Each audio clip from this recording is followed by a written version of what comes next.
नमस्कार मैत्रिणींनो, माझ्या यूट्यूब चॅनलमध्ये तुमचे स्वागत आहे। आज आपण जाणून घेणार आहोत की 1 कोटीच्या घराचं स्वप्न कसं पूर्ण करायचं। फक्त 2 उपाय करा आणि स्वप्न पूर्ण करा। 1 कोटीचं घर नक्कीच मिळेल।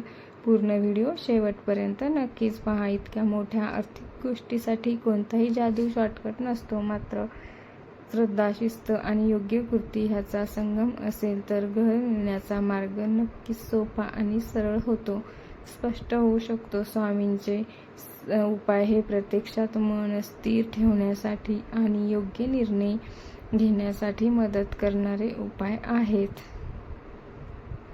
आणि अधिक उपयोगी ठरतात।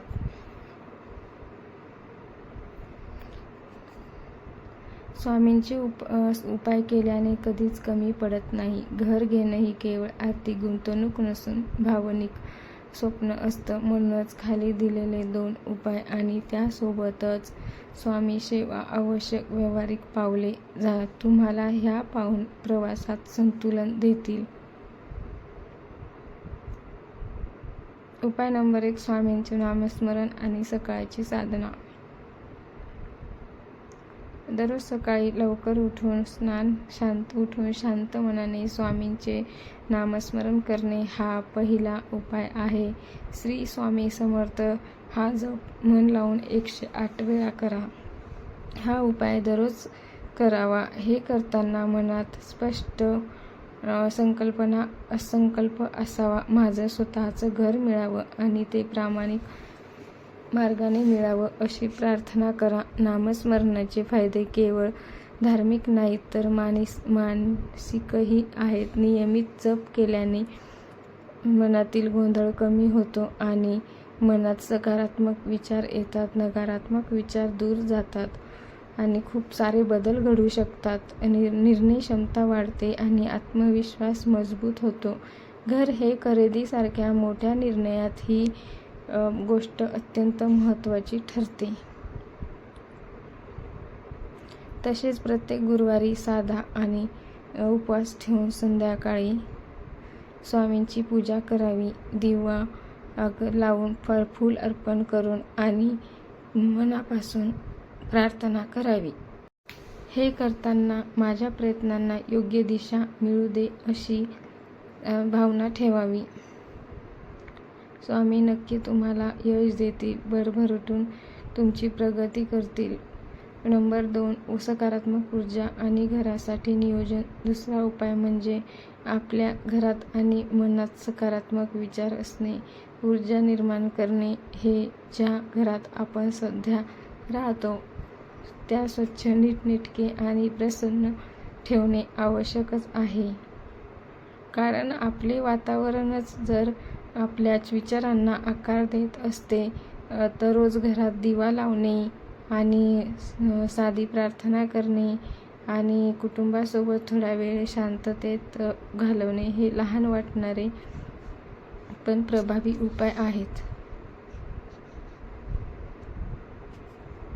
विशेषतः संध्याकाळी घरामध्ये शांत वातावरण ठेवण्याचा प्रयत्न करावा। संध्याकाळी दिवाबत्तीच्या वेळेस कधीही भांडणे करू नये। पण इथेच थांबू नका। व्यावहारिक पावले अधिक महत्त्वाची। आध्यात्मिक उपाय तुम्हाला मानसिक बळ देतात, पण 1 कोटीचं घर मिळवण्यासाठी तुम्हाला आर्थिक नियोजन अत्यावश्यक आहे। नंबर 1, स्पष्ट बजेट तयार करा। तुमची सध्याची कमाई, खर्च आणि बचत याचा पण नीट आढावा घ्या। किती डाऊन पेमेंट देऊ शकता, किती कर्ज घ्यावं लागेल हे पण समजून घेणं खूप महत्त्वाचं आहे। कर्जाची तयारी करा। होम लोन घेण्यासाठी तुमचा क्रेडिट स्कोअर, उत्पन्न आणि स्थिरता महत्त्वाची असते। बँकांची तुलना पण करा आणि योग्य पर्याय निवडा। नंबर 3, बचत आणि गुंतवणूक सुद्धा करणे आवश्यक आहे। नियमित बचत करा, SIP करा, FD करा किंवा इतर सुरक्षित गुंतवणुकीद्वारे डाऊन पेमेंटसाठी निधी तयार करा। नंबर 4, योग्य प्रॉपर्टी निवडा। घाईत निर्णय घेऊ नका। जर लोकेशन, कनेक्टिव्हिटी आणि भविष्यातील किंमत वाढ याचा विचार करा। श्रद्धा कृती म्हणजेच यश. स्वामीवर श्रद्धा ठेवणे चांगले आहे, पण ती श्रद्धा कृतीसोबतच जोडली गेली तरच परिणाम मिळतो. फक्त उपाय करून काहीही फायदा बसून राहिला तर काहीही बदलणार नाही.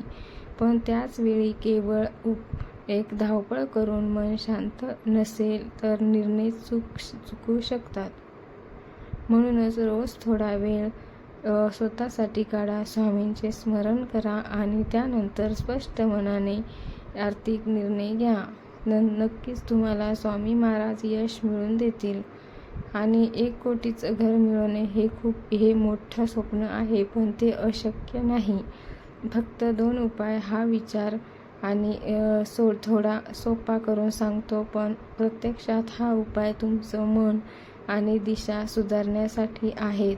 जर स्वामींचं नामस्मरण, मानसिक धैर्य आणि सकारात्मक वातावरण, योग्य निर्णय, आर्थिक नियोजन, प्रत्यक्ष यश म्हणजे हे तिन्ही एकत्र आले तरच तुमचं स्वप्न साकार होऊ शकतं. आणि जर तुम्हाला हवं त्यामुळे जर तुम्हाला माझा व्हिडिओ आवडला असेल तर लाईक, शेअर, सबस्क्राईब करा आणि कमेंट करायला विसरू नका. कमेंटमध्ये लिहा श्री स्वामी समर्थ, जय जय स्वामी समर्थ. धन्यवाद.